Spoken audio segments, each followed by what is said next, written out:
శ్రీ రాయరాజేశ్వర స్వామి దేవస్థానం ముందు మన చందుర్తి మండల జెడ్పీటీసీగా మన కాంగ్రెస్ పార్టీ ఆధ్వర్యంలో ఉన్నటువంటి 13 జిల్లా పరిషత్ స్థానాల్లో ఏకైక జెడ్పీటీసీ సభ్యుడిగా చందుర్తి మండలానికి చెందినటువంటి నాగం కుమార్ గారు గెలుపొందడం నిజంగా మా మండల పక్షాన, అదేవిధంగా వేములవాడ నియోజకవర్గం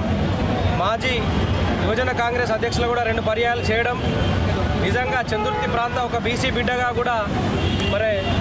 సీనన్న అండదండలతోటి ఆదిశీనన్న గారి నాయకత్వంలో మరి 13 జిల్లా పరిషత్ స్థానాల్లో ఒక్కటే స్థానాన్ని కైవసం చేసుకోవడం కూడా నిజంగా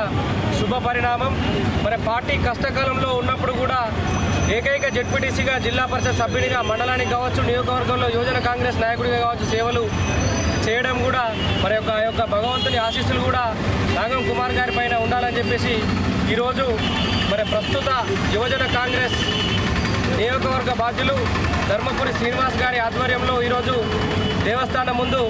భారీ ఎత్తున టపాసులు పేల్చి మరి కేక్ కటింగ్ కార్యక్రమాన్ని కూడా నిర్వహించడం నిజంగా వారికి ఈ యొక్క భగవంతుడు ఆయురారోగ్యాలు అష్ట ఐశ్వర్యాలు ప్రసాదించి మునుముందు రానున్న కాలంలో కూడా ఖచ్చితంగా రాజకీయంగా కావచ్చు, ఆర్థికంగా కావచ్చు, సమాజంలో మరింత పదవులు కూడా పొందాలని కూడా ఈరోజు ఇక్కడ ఉన్నటువంటి పెద్దలందరి తరఫున కూడా కోరుకుంటూ కూడా మరి కాంగ్రెస్ పార్టీ కూడా ఆలోచన చేసి ఖచ్చితంగా యువ నాయకత్వాన్ని కూడా పెంపొందించే విధంగా, యువకులను కూడా ముందుంచే విధంగా ఆలోచన చేయాలి. గౌరవ పెద్దలు ఆదిశీనన్న గారు కూడా మరి తగిన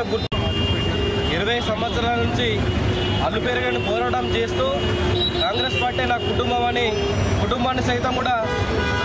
కొన్ని సందర్భాలు లెక్క చేయకుండా పార్టీ కోసం అహర్నిశలు ఒక రోజు 24 గంటలు ఉంటాయి, 23 గంటలు కూడా పార్టీ కోసం అహర్నిశలు పనిచేసి చాలా తీవ్రమైన పరిస్థితులు ఎదుర్కొని కూడా టీఆర్ఎస్ ప్రభుత్వం ఉన్నప్పుడు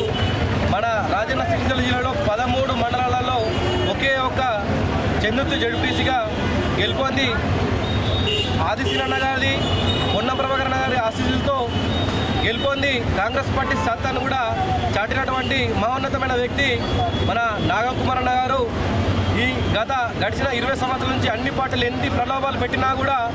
అలుపెరగకుండా కాంగ్రెస్ పార్టీ ఒక జెండా పట్టుకున్నామంటే మనం చచ్చేదాకా అదే జెండాతోటి ఉండాలని చెప్పి ఒక నినాదంతో వెళ్ళి అలాంటి వ్యక్తులకు